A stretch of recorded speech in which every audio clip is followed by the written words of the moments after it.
Hello everyone, thank you for joining my presentation tonight. I'm Céline, a postdoc researcher at Eawag, the Swiss Federal Institute of Science and Technology. And like Lucas said, the aim of my talk is to show you that wastewater can be a resource. So this concept is not obvious to accept because in our daily life, when we flush the toilet, we don't necessarily make the connection between the flush water and a nice shower or even a glass of drinking water. Yet, we live in a resource-restricted environment and the population is growing, so we have to deconstruct our misconception about wastewater and understand that it's urgent to see it as a resource. The deconstruction is, however, difficult. Wastewater is not the most glamorous topic ever, so it's smelly, it's disgusting. It's not the type of topic you bring to make new friends at a dinner, especially at a dinner. So why is wastewater so taboo? It's because since centuries and still now in most of the city, we have a linear water management scheme, meaning that we withdraw the water from the environment, a lake, a river, groundwater, and we treat it through the wastewater treatment plants to supply the city. After consumption, wastewater is collected. At this point, most of the consumers only have a vague idea of what is happening with wastewater. And the fate of wastewater is linked to what it contains. So wastewater is made of water, carbon, nitrogen, and phosphorus. It also contains bacteria, viruses, or other chemicals, but today I really want to focus on these four constituents. And because of the presence of carbon, nitrogen, and phosphorus, we cannot return the water directly to the wastewater directly to the environment, and this is why we need a treatment. And the goal of the wastewater treatment plant is to remove carbon, nitrogen, and phosphorus. So carbon and nitrogen are removed as gaseous waste using biological process, and phosphorus is eliminated as a solid waste through biological and chemical processes. After treatment, we return to the environment a good quality water. To give you an idea, each day, each person consumes 150 liters. And if we scale up, we take the example of Switzerland, it's 500 million cubic meters per year, the equivalent of 150,000 Olympic swimming pools of good quality water which are returned to the environment instead of being used as a resource. And in fact, we already use it as a resource, but indirectly, because the city downstream will use the river water as a drinking water source, but it contains already treated wastewater. And to treat this resource, we use another resource, energy. 0.5 billion kilowatt hour per year is used for water treatment, the equivalent of the energy consumption of 90,000 households. And the energy is not only used to return a resource to the environment, it's also used to degrade other resources, carbon, nitrogen, and phosphorus. For example, nitrogen and phosphorus are used in agriculture already. So we see that this linear water management stream is not sustainable anymore in a resource-restricted environment. So it's important to find ways to recover this resource to our needs as a society, but also to limit our impact on the environment. So what are the solutions to do that?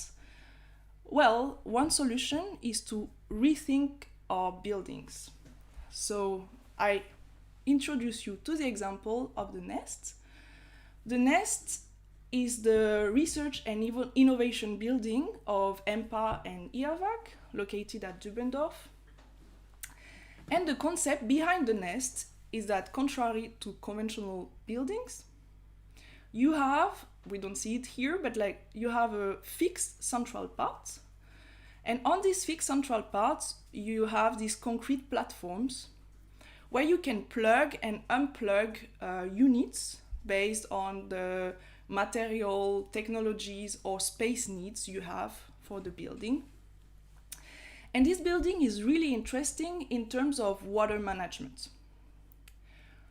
So instead of having only one wastewater pipe, like in conventional building, in the nest we have different pipes for different types of water usage, and the treatment is made on site to use the valorization products for the building needs.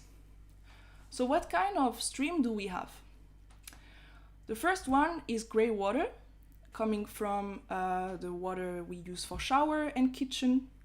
Then we have black water coming from the feces, and finally yellow water coming from, well, the urines.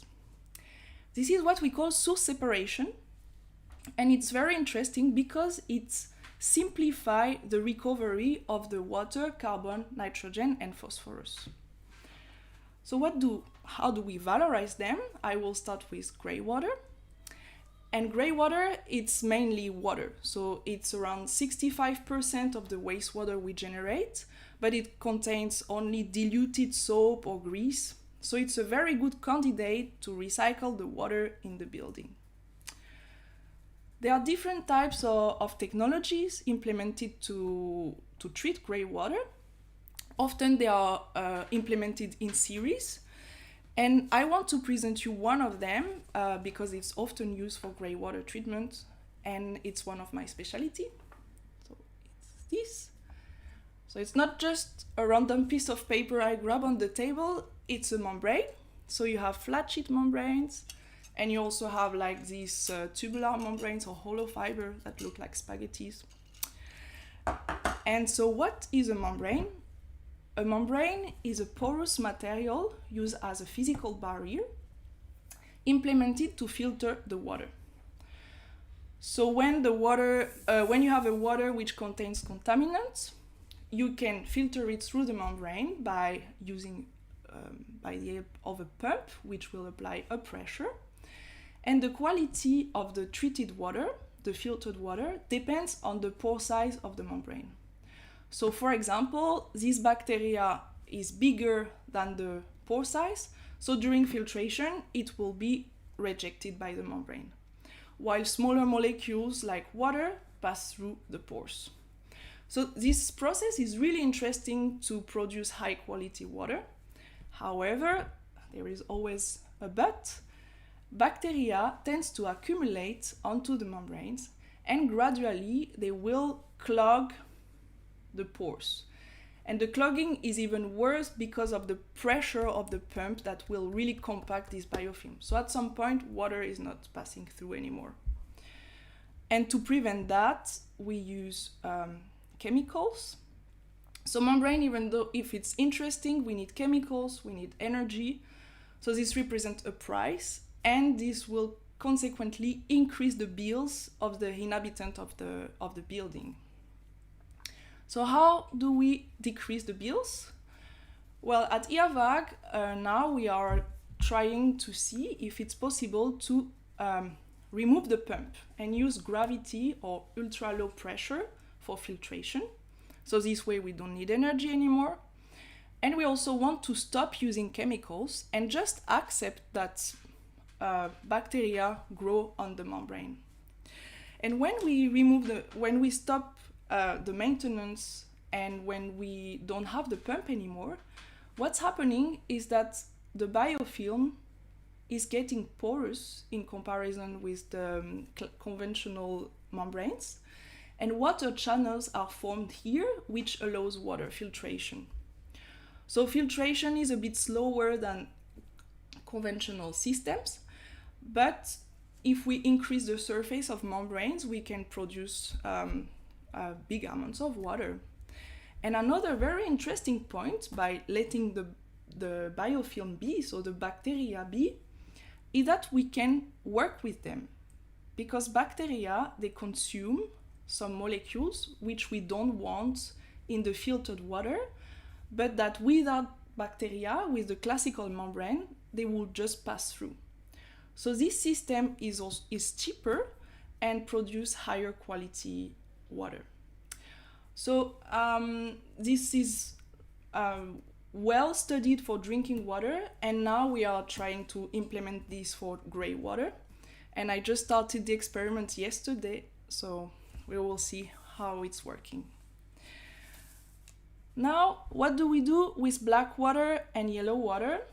Well, before doing something with it, we have to separate them.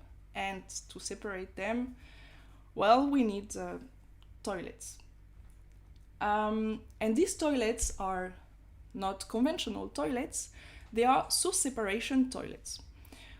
So, how do they work? In the back here, we collect the feces with the water, and the feces is the main source of carbon in wastewater. So in the basement of the building, the idea is that we separate the water and the feces, we press the feces, and then we obtain these pellets. And these pellets can be used for the heating of the building. In front of the toilets, we collect the urine, which is the main source of nitrogen and phosphorus in wastewater. And Eawag worked on the development of a process to stabilize, concentrate, and disinfect the urine.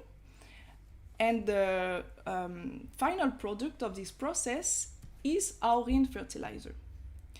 So this fertilizer is now commercialized and produced by Vuna company. Vuna company is a spin-off of Eawag. And it's really interesting because since 2018, this fertilizer is licensed as a fertilizer by the Swiss Federal Office of Agriculture. So you can grow flower, but you can also grow vegetables with this fertilizer. There is no human risk associated to it.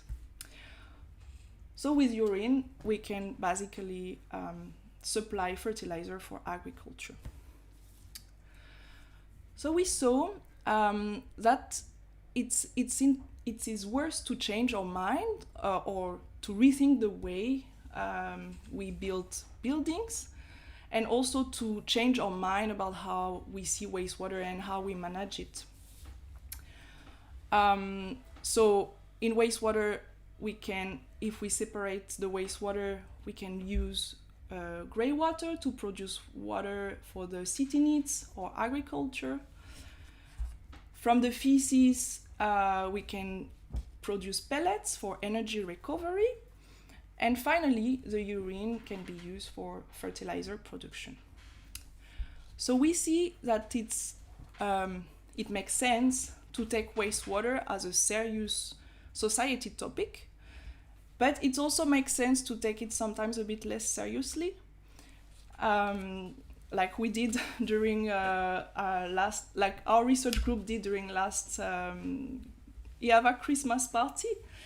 And I believe that it's really important to make fun about wastewater because it helps us to spread the word about its interests and also to break the taboo.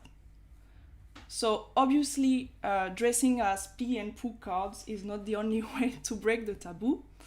Another way is to remind that we can close the loop and that wastewater can be a resource.